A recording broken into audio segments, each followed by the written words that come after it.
a harsh tone, but in a still small Help voice. us.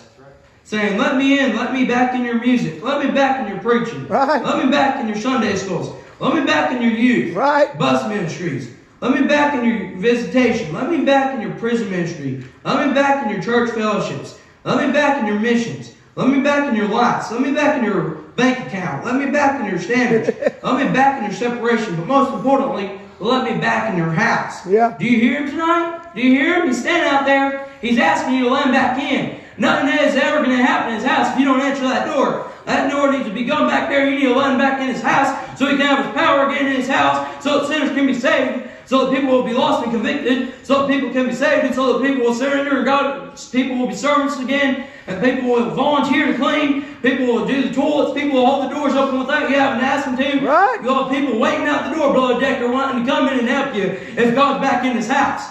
There's one simple fix to get God back in his house.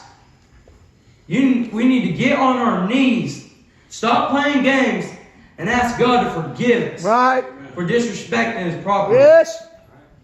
We've disrespected him in a million different ways nowadays in these churches.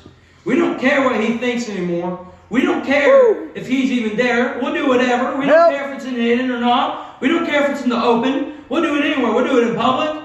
We don't care. God's there, but we know he's there. But we're not scared to run and hide from him.